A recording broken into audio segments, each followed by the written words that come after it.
السلام علیکم دوستو، کیا آپ نے کبھی محسوس کیا ہے کہ لوگ پہلے جیسی عزت نہیں کرتے، آپ کی بات کو اہمیت نہیں دی جاتی، یا لوگ آپ کو سنجیدگی سے نہیں لیتے؟ یاد رکھیں، عزت مانگنے سے نہیں ملتی، عزت کردار سے ملتی ہے۔ عزت کونے میں صرف ایک لمحہ لگتا ہے، لیکن اسے واپس پانے میں پوری زندگی لگ سکتی ہے۔ اگر آپ اپنی عزت بچانا چاہتے ہیں تو آج ہی یہ 3 عادتیں چھوڑ دیں۔ عادت نمبر 1، ہر کسی کو اپنی کمزوریاں بتانا۔ ہر بات ہر انسان کو بتانا دانائی نہیں، ہر کوئی آپ کا خیرخواہ نہیں ہوتا۔ کچھ لوگ آپ کی کمزوری سن کر اسے آپ کے خلاف استعمال کرتے ہیں۔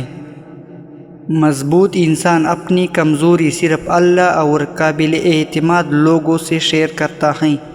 جو شخص ہر جگہ اپنی مشکلات کا رونا روتا ہے، وہ لوگوں کی نظروں میں کمزور بن جاتا ہے۔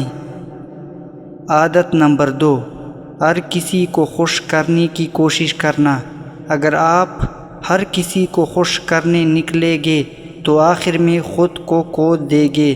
یاد رکھیں، جو شخص ہر وقت ہاں کہتا ہے، لوگ اسے سنجیدہ نہیں لیتے۔ اپنی حدود مقرر کریں، جہاں ضروری ہو وہاں نہ کہنا سیکھیں۔ عزت تب ملتی ہے جب آپ اپنی قدر خود پہچانتے ہیں۔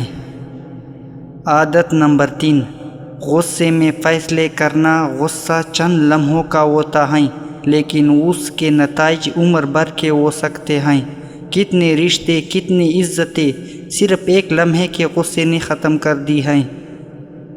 خاموشی طاقت ہے، برداشت عزت ہے، صبر کامیابی ہے۔ جو شخص اپنے غصے پر قابو پا لیتا ہے وہی اصل مضبوط انسان ہے۔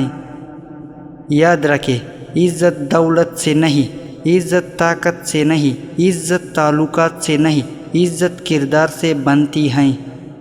اس لیے شیخ سعدی رحمۃ اللہ علیہ فرماتے ہیں، تمہارا اخلاق ہی تمہاری وہ اصل خوبصورتی ہے جو کبھی بوڑھی نہیں ہوتی۔